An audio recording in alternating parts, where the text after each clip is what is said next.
I did some quick calculations, and when the budget was cut 584 million, our cut was 42 million, which was 7% approximately. And now we're going to get 25 million, we're going to get 1.5 of that, which is about 6%. How come when they're making cuts, our share is higher than when they're giving to us? That's because the Chancellor's office determined and probably realized that budgeting and budget cuts on the smaller campuses were a lot more devastating than they are on the larger campuses, and so the larger campuses got a little larger share of the cut. But why? All of them, not just us. But why in giving back the money are we not getting the same percentage back? I think you might want to ask the Chancellor that. I didn't determine the funding levels. We also had the largest over-enrollment, and so when our enrollment numbers were brought down, the amount that our funding went down a bigger amount. Well, no, we didn't have the largest. And, well, it was among the largest. And we didn't get the largest cut. Right, but it was among the largest over-enrollments Yes. in the system. Senator Hyde. I have a question, and just trying to wrap my head around it. We keep talking about doing things like increasing graduation rates. I don't hear as much discussion as I would expect about the relationship between admission standards and graduation rates. And this seems to be, like, for example, right now they're impacted programs. Statistics that I think would be very helpful in the long run is for those programs where the standards have been raised, will the graduation rates be raised proportionally, which to me would address kind of the longer term issue. Because when I was on the undergraduate studies committee, some of the statistics that came out is that the GPA of the high school graduate was quite relevant to whether they did or did not graduate from San Jose State. But I don't hear that in the discussions of strategies on how we're going to increase graduation rates. So I'm just trying to figure out where it all fits.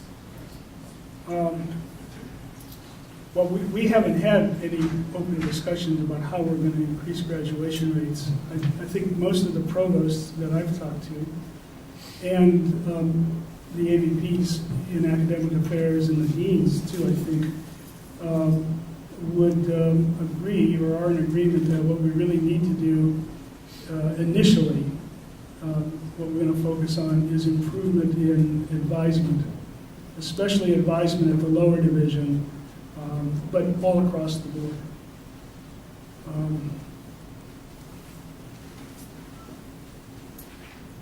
There are no provosts who are speaking against this initiative. What we're very concerned about is how it's going to be funded.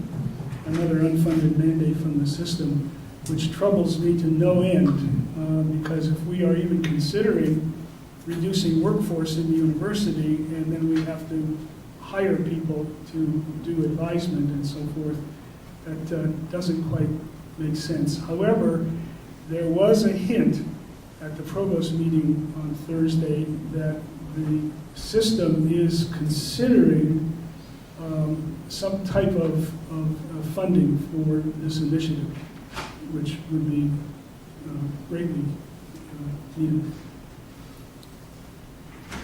Can I just ask a follow-up about that? Given that 2015 is the deadline for when this improvement is supposed to take place, and given that the class of 2015, given a 6-year cycle, enters this fall, we better get money fast. Yes, that is a problem, and they still are not totally decided on what the metrics are going to be and where the benchmark is going to take place, because it doesn't make sense to do this fall's class since this fall is over already and we haven't done anything yet.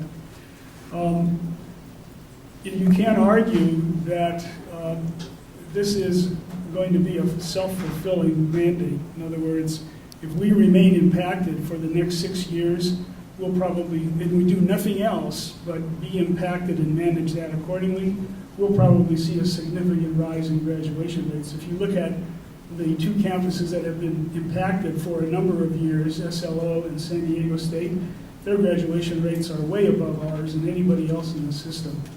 So that doesn't mean that we shouldn't improve things here.